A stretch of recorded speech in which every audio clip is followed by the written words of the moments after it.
What's up, everybody? Welcome to Podcast Now. I'm Alex, and in this video, I want to talk about Final Fantasy VII Part 3. It's good to be back, good to have a little bit of information, and we're here to talk a little bit about the ending. We're here to talk a little bit about the freedom for Part 3. There was an interview done with Anime News Network, and I think there was some translations. I saw a lot of that being done on Twitter. I actually found an article from Eurogamer. I'll link it in the description, but we're going to read over some of kind of the highlight parts to it that pretty much goes over everything. So buckle in. Let's talk about it. And the main headline, and this is the headline everybody's running with. Honestly, I probably will too, because it's quite the headline. Final Fantasy VII Remake Part 3 won't betray fans of the original, says series producer. And again, it came from Anime News Network. We've always kept the original in mind. I don't think it's going to be a storyline that will betray the fans of the original game. But also at the same time, it's been 27 years since the original Final Fantasy VII. There are these things we feel we can only do now in the remake project that can bring a new happiness, a new sort of feeling of satisfaction to the players playing this game now 27 years later. What this will entail exactly is something we hope players will experience soon. They also talked about the ending, worthy of intense discussion between game releases, which resulted in the ending focus on Aerith's fate. In terms of the experience we anticipate and also desired, I think we are satisfied in that there are both negative or positive reactions to the scene. Regarding the original, its first disc ends with that huge loss, and I recall some people not even wanting to continue playing and changing over to disc 2 because they didn't want to play anymore because of that. It's such a huge feeling of loss and despair, but I do think there's a synchronization of feelings between the players and Cloud, struggling with how do I deal with this feeling, the feeling of loss, and how a person struggled to take that on what was happening. We imagine the players of Rebirth would also have that synchronous feeling. Then they talked a little bit about the exclusivity thing, which they didn't really answer. They said looking forward to more players enjoying and playing this title. I imagine it'll eventually come over, but we'll talk about that later.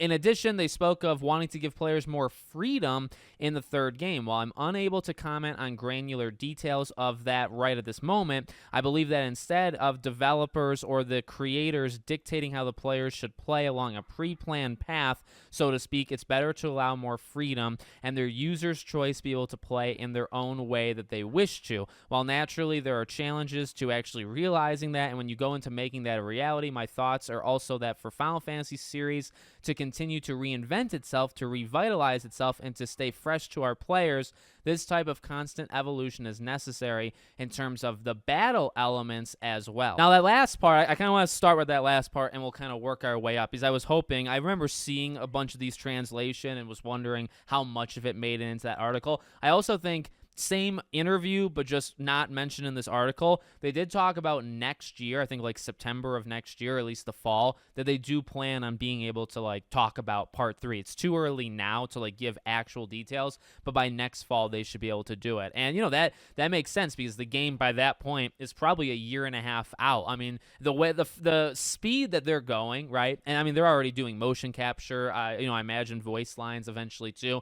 I really think they could actually have a trailer ready for like next fall, to be honest. That seems crazy for most games, but these people work on like a different speed, right? But specifically that ending, I saw a lot of pushback to that on Twitter and I agree. I mean, I love the combat. I mean, when I think of 7 Rebirth, I do think about the story. I think about the characters. One of the greatest casts, just in Final Fantasy 7 in general, is one of the greatest casts, but also in the remake, I think they've done even more to make these characters likable.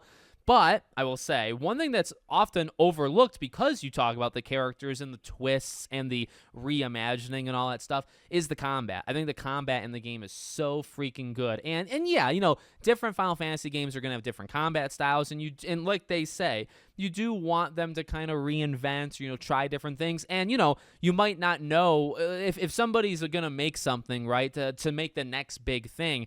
If you limit them to just constantly making what's already out, they can never make it. So I get that side of it for sure, but I don't want them to leave the combat style of this trilogy, right? I really think it's good. Really, really good. And if this is the last time that we see this combat style in any Final Fantasy game, I'm not saying you have to do it for like Final Fantasy 17, you have to have this one, but I'd like to see it again is basically all that I'm saying. And then everything else, in terms of the ending, I I don't know for sure if I want to believe them that they like expected slash wanted negative responses to the game. Ultimately, and this is maybe actually I've seen things from like Maximilian Dude and other people that have done kind of theories on it.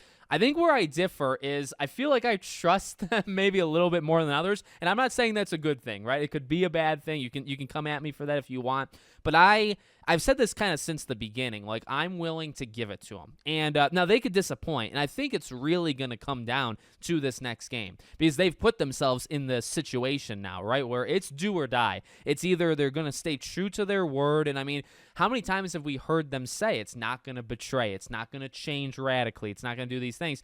And so far, kind of has. It kind of has changed. Now, back when Rebirth came out, 6 months ago, I made a couple theory videos where, and we've talked about it a little bit on the channel, I think there's a path to getting it still where it was. And actually, exactly like they said, new technology, new age, new way of doing things. I think it's going to take a little bit of like dancing around, but I do think there is a path towards giving us that happy ending, giving us maybe something in terms of like visually new or something that maybe we haven't seen before, but keeping with like the soul of the original. I actually believe in them. And I'm not saying you have to believe, you have to not believe. You could do whatever you want. But I'm on that side. But it is all going to come down to the third game. And I just have to believe, like, all the times they've said, I don't know if they've ever said, like, they don't want to betray, like this line. This line's kind of new. But they have talked about, like, they want that feeling of happiness. That's not the first time we've heard that part. They want it to basically be like a happy ending. They've talked about not straying too far from the original path, but doing it, modern wise. Now, modern wise is kind of reinventing it, creating almost new rules or new things that happen. And can you still get it in line with the original? I think you can, and I think that they will. Not a guarantee, but it's exciting. I'll tell you that. I get excited anytime that I see these kind of talks from those developers. So you let me know what you think in the comments. Make sure, as always, you're subscribed to the channel, bell icon turned on. I hope to see you all on the next one.